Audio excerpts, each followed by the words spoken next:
no tiene todas las fuerzas y las herramientas disponibles para modificar las cosas que le gustaría modificar. Entonces, no nos tenemos que olvidar eso cuando analizamos y vemos lo que está pasando. El otro tema, que es obvio, pero que su importancia para mí no deja de ser sorprendente, es que el PJ perdió la provincia de Buenos Aires. Y eso no es algo muy común. El Poder Ejecutivo de la provincia de Buenos Aires no estuvo en manos del peronismo solo entre el 83 y el 87. El peronismo perdió 4 elecciones en la provincia de Buenos Aires, desde el 83, 85, 97 y la del 2015. Hoy el país sería un país muy distinto si el gobernador de la provincia sería Aníbal Fernández y el presidente fuese Mauricio Macri. El hecho de que el peronismo haya perdido la provincia de Buenos Aires y la crisis que se profundizó en el peronismo a partir de que hayan perdido la provincia de Buenos Aires es un hecho que está marcando la política del país. Es más, yo anticipo algo de lo que se viene, pero yo creo que lo que está en juego este año dentro del peronismo es la lucha de liderazgos por el 2019. Hoy el peronismo no está preocupado por ganarle al gobierno de Macri. Hoy el peronismo está más preocupado por tratar de empezar a resolver sus cuestiones de liderazgo interno. Y el otro hecho que se está dando y que en la elección del 2015 se vio muy claramente es que está habiendo un cambio generacional muy importante en la dirigencia política de este país. Y para mí no es menor ese dato. El 2015 fue el año que menor número de reelecciones de gobernador ocurrió desde el 83, que no hubo ninguna, digamos, pero el mayor recambio de gobernadores desde el 83 se dio el año pasado, hace 2 años ya. Se está produciendo y se produjo fuertemente en el 2015 un recambio muy significativo de intendentes del conurbano bonaerense, que son personas que tienen bastante influencia en la política nacional, y está viendo, cuando uno mira, una generación de dirigentes políticos que tienen 40 años, entre 40 y 50 años, que ya ocupan espacios muy significativos de poder. Puedo nombrar algunos, desde María Eugenia Vidal con 44 años, Marcos Peña con 40, de la oposición, personas como Massa con 44, Urtubey 47, Lustó 47, Rogelio Frigerio también debe estar por ahí. Dirigentes en el Congreso, muy jóvenes, que estuvieron a cargo de llevar las negociaciones de la gran parte de la agenda legislativa que ocurrió, desde Luciano Laspina, Marco Labaña, Diego Bocio, etcétera, etcétera, etcétera, y seguramente me estoy omitiendo varios más. Hay toda una generación de dirigentes que va a tener el poder en los próximos 20 años en este país, que son formados y criados y educados en democracia, con una visión del mundo muy distinta a la generación que se está yendo, sin esa carga del peronismo de derecha contra el peronismo de izquierda, con la lucha de los 70, con el mundo bipolar, con una visión mucho más globalizada, mucho más responsable, con un foco mucho más en la gestión, con una formación distinta. Me parece que no es menor todo ese cambio generacional que está ocurriendo y que me parece que va a tener consecuencias hacia adelante. Vayamos un poquito a hablar del gobierno de Mauricio Macri. ¿Cuáles son las fortalezas que hoy tiene el gobierno de Mauricio Macri a 17 meses de haber iniciado su gobierno? Número 1, la crisis del peronismo. No hay duda de eso. Y no hay que subestimar la relevancia y el poder que tiene el peronismo en este país. Y no hay que dejar de acordarnos que estábamos cerca de ir a un sistema de partido dominante, con lo que les decía al principio, y hoy estamos en una situación donde el peronismo está dividido y fraccionado, pero no por ello deja de tener un poder muy significativo. Hay una crisis dentro del peronismo que claramente favorece y le da posibilidades al gobierno de abrirle canales de negociación y que le da un camino de posibilidad de éxito que si no me parece sería mucho más difícil. Incluso las posibilidades claras de seguir ganando elecciones. Contra un peronismo unificado, electoralmente Cambiemos tendría muchos más problemas. 2, Mauricio Macri tiene y conserva un nivel de aprobación muy elevado y tiene una relación muy sana con la sociedad. Macri tiene, después les voy a mostrar si tenemos tiempo todavía, más de 50 puntos o 50 puntos de aprobación. Cuando uno lo compara con los indicadores de apoyo que están teniendo los presidentes alrededor del mundo y en la región, son números muy elevados. ¿Cuáles son las dos claves del apoyo que Mauricio Macri tiene hoy? Una, la expectativa y la esperanza de que la Argentina va a estar mejor. Y dos, la presencia de Cristina Kirchner todavía en la política nacional y la responsabilidad que muchos sectores sociales le dan al gobierno de Cristina Kirchner sobre los padecimientos que hoy se están sufriendo. Otro elemento que quiero destacar es que el gobierno nacional tiene a su vez el control de la provincia de Buenos Aires y la ciudad de Buenos Aires. Y eso le da la posibilidad muy concreta de coordinar y gestionar políticas, sobre todo en el conurbano de la provincia, que le podrían llegar a permitir captar el voto peronista. Por voto peronista hablo voto de origen peronista, no dirigentes peronistas, pero el gobierno en algún momento va a tener que avanzar y conseguir votos o gente que tradicional o históricamente votaba el peronismo. Y yo creo que una de las claves para poder generar y expandir su base de sustentación el gobierno va a ser avanzar sobre sectores del Gran Buenos Aires.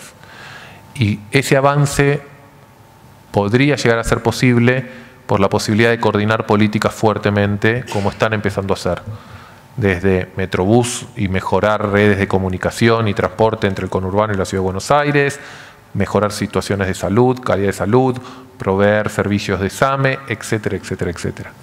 Pero el hecho de que el gobierno cuente con eso es uno de los principales activos y fortalezas que tienen. Un elemento no menor es la presencia de María Eugenia Vidal. Hoy María Eugenia Vidal es la dirigente política de mejor imagen del país.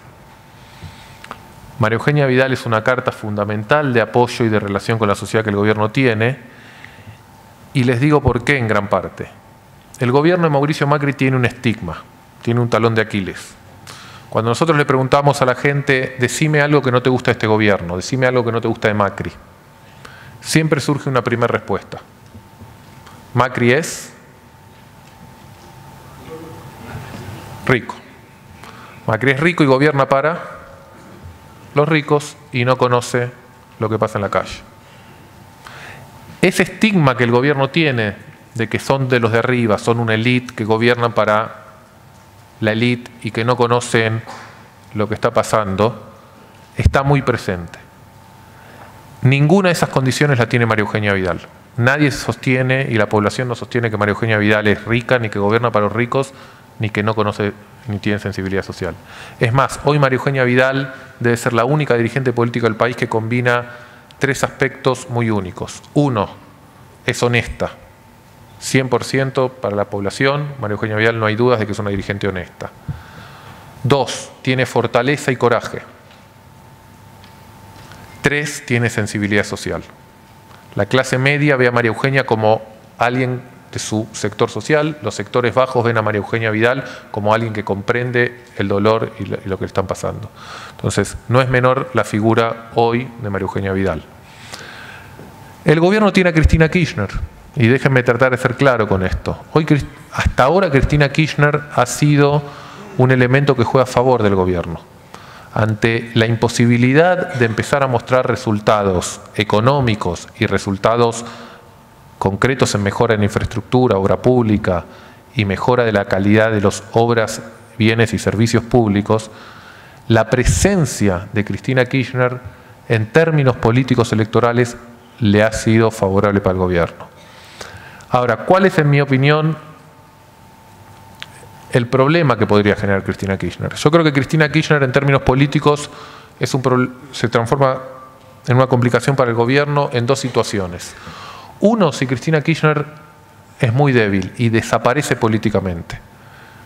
En el momento que Cristina Kirchner desaparezca políticamente de la escena de política del país y sobre todo el peronismo, eso le habilita al peronismo a reunificarse, a pensar en una agenda nueva y a empezar a enfocarse en el gobierno de Macri.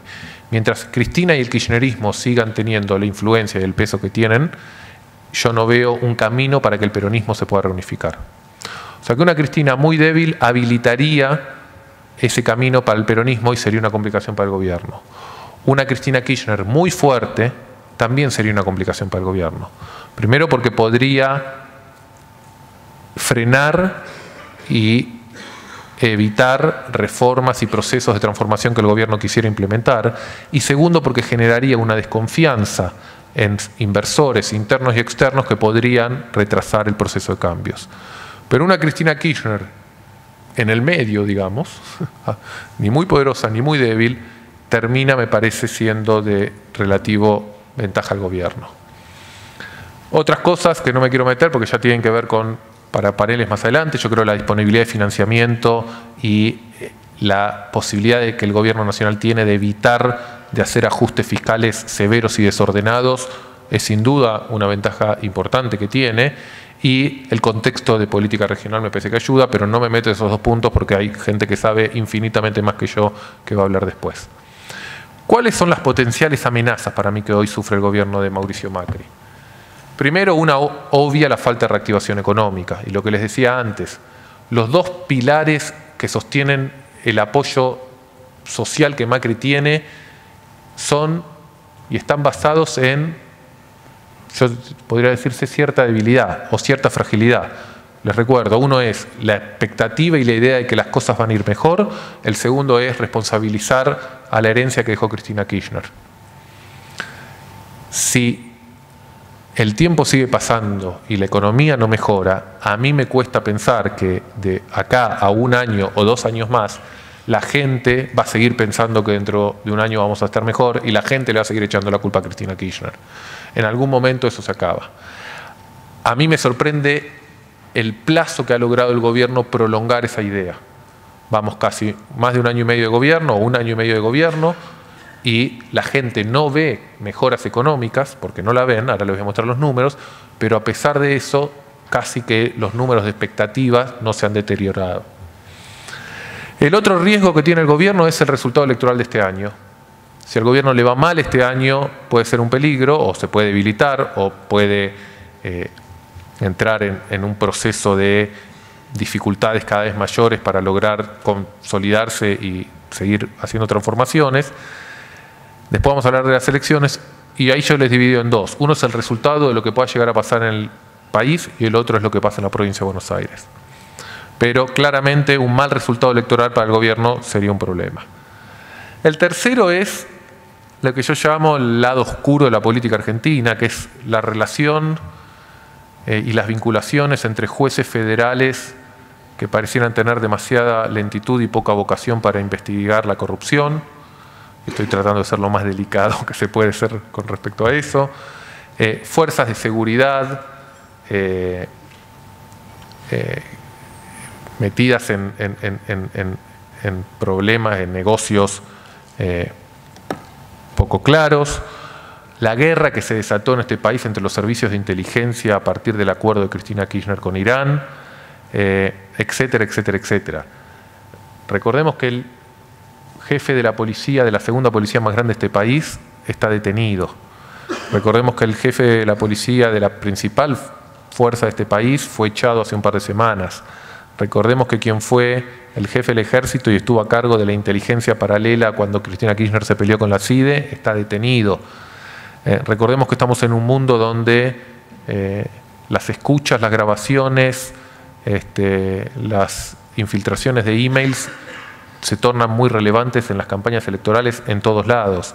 Estamos en un país donde hasta hace poco escuchamos las conversaciones privadas de la expresidenta y algún día escucharemos las conversaciones privadas del actual presidente. Estamos en un mundo donde todo se sabe y en ese contexto, y estamos en un mundo donde las redes sociales aceleran las crisis muy llamativamente. En ese contexto, este es un gobierno donde sus votantes no toleran y no van a aceptar casos de corrupción que afecten al gobierno. Es más, una de las demandas que se están viendo notablemente en aumento en estos últimos tiempos es que los votantes de Cambiemos, si se quiere, se le puede decir, le está haciendo el aguante al gobierno en términos económicos. Lo que no aguantan o no se bancan es no ver avances en términos de corrupción. Hicimos unos focus groups la semana pasada y había votantes que habían votado Cambiemos, que no estaban satisfechos, que entendían que la situación económica era mala, que en gran parte responsabilizaban a Cristina, que pensaban que Macri, que estaba bien los sacrificios que había que hacer, pero decían, ¿cómo puede ser que Cristina sea candidata? Tiene que estar en cana. Entonces, ese votante de Cambiemos que todavía puede seguir aguantando y haciéndole el aguante al gobierno, esperando la recuperación económica, se está impacientando cuando ve que en términos de avance en la justicia no pasa nada. Otro riesgo que yo veo para Cambiemos en los próximos tiempos, si llega a ocurrir, que puede llegar a complicar sus chances de mantenerse en el poder más allá del 2019, es si hay conflictos dentro de la coalición interna. Un chiste que muchas veces hago en reuniones más chicas que estas, pero lo voy a repetir, es que muchos me dicen que Elisa Carrió es impredecible y que es muy difícil saber lo que va a hacer. Para mí se confunden. Para mí Elisa Carrió es la dirigente política más predecible de este país. Va a ser quilombo. Lo que no sabemos es cuándo, pero lío va a ser. Entonces, si llegara a ocurrir algún tipo de fractura dentro de la coalición de gobierno, ya sea con algunos sectores de radicalismo, pero especialmente con Elisa Carrió, yo creo que eso podría serle muy costoso al gobierno. En términos de opinión pública, pero también en términos electorales. Si de acá al 2019, por algún motivo, la coalición se rompe y en vez de estar todo el voto concentrado, se fracciona, aunque sea minoritariamente, al gobierno le podría pasar lo que por ahí le pasa a Cristina Kirchner por no haber acordado con Florencio Randazzo y Randazzo sacando 10% de los votos.